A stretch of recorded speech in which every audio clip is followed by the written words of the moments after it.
घर के अंदर पत्नी ने बनाई कब्र, पति को दफनाने की थी साजिश, मरीज ने देखा, हुआ शक, बुलाई पुलिस, बच गई जान। नमस्कार, हमारा समाचार में आपका स्वागत है। मैं विवेक सिंह जादौन आपके साथ। दरअसल ये घटना है महाराष्ट्र के बारामती की। महाराष्ट्र के बारामती में क्या होता है, पूरी घटना सुनिए। एक शर्मिला नाम की महिला होती है, वह अपने पति प्रवीण को दफनाने की एक साजिश रचती है। साजिश काफी दिनों से चलती आती है, लेकिन बेनकाब साजिश को पुलिस कर देती है। बारामती में प्रवीण और शर्मिला के बीच अनबन चलती है। अनबन इतनी बढ़ जाती है कि वह उसे ठिकाने लगाने की सोचती है, लेकिन वह कामयाब नहीं हो पाती है। मैं आपको बता दूं कि शर्मिला अपने बच्चों को सबसे पहले ननिहाल भेजती है। ननिहाल भेजने के बाद प्रवीण और शर्मिला की अनबन लगातार जारी रहती है। अनबन के दौरान शर्मिला की सास यानी प्रवीण की मां भी मौके पर मौजूद रहती है। लगातार कहानी षड्यंत्र में बदलती हुई नजर आती है। शर्मिला लगातार एक के बाद एक उपाय करती है, लेकिन वह फेल बार बार होती रहती है।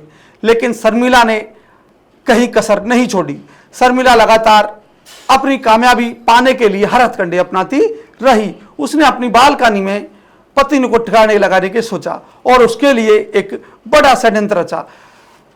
शर्मिला ने अपनी बालकनी में अपने पति प्रवीण से कहा कि हम इसमें पेड़ लगाएंगे, और पेड़ लगाने के लिए एक चार दीवारी का निर्माण कराया, यानी मैं कहूं कि ईंट की एक बाउंड्री कराई, और बाउंड्री कराकर उसमें कहा कि हम मजदूर को बुला लेते हैं, इसमें पेड़ लगवा लेते हैं। इसी बीच शर्मिला ने षड्यंत्र रचा और अपनी सास और अपने प्रवीण पति को नशीली दवाई खाने में दे दी। जैसे ही दोनों बेहोशी की हालत में होते हैं, शर्मिला अपने पति प्रवीण को पीटती है, और जब तक प्रवीण को होश नहीं आता है तब तक पीटती रहती है। लास्ट में प्रवीण को किसी भी हालत में होश नहीं आता है और वह बेहोशी की हालत में उस जो पेड़ लगाने के लिए चार दीवारी करी थी उसमें उसको दफना देती है, और दफनाकर उसके ऊपर तकिया और कंबल से ढक देती है। कहानी यहीं नहीं रुकती, एक ग्रेनाइट का टुकड़ा मंगवाती है और उसको कवर कर देती है। कवर करने के बाद पूरी तरह से मजदूर को बुलाया जाता है और उसे कहा जाता है कि आप इसे एक चेंबर के रूप में बना दो। लेकिन मजदूर ने कहा कि मैं इस मार्बल के ग्रेनाइट को सही कर लेता हूं। लेकिन वो मार्बल का जैसे ही ग्रेनाइट सही करने लगता है, शर्मिला उसे रोकती है कि आप ऐसा नहीं करोगे। लेकिन वो कहता है मुझे बैलेंस करना पड़ेगा। जैसे ही बैलेंस करने के लिए थोड़ा सा ग्रेनाइट को ऊपर उठाता है तो उसको दिखता है क्या, कंबल और तकिया।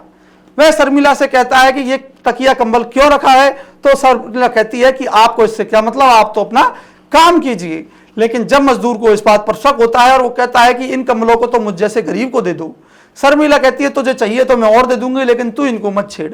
मजदूर को लगातार शक होता है और शक होने के बाद वह कंबल तकिया हल्का सा उठाता है। उठाते ही उसको एक वोडिमा या उस प्रवीण की जो शरीर है वो उसको वहां दिखाई देता है। तुरंत वो 112 पर कॉल करता है मजदूर और पुलिस को बुलाता है। इतने में उस सास को भी होश आ जाता है।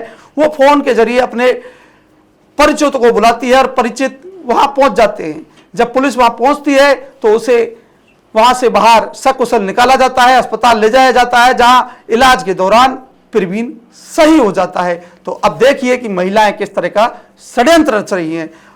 आखिरकार इस षड्यंत्र में किसका हाथ है ये हम नहीं कह सकते, लेकिन प्रवीण ने यह जरूर कहा है कि जब मुझे पीटा जा रहा था, एक जने की पिटाई नहीं थी, मुझे पीटने के दौरान कोई दो जने वहां मौजूद थे।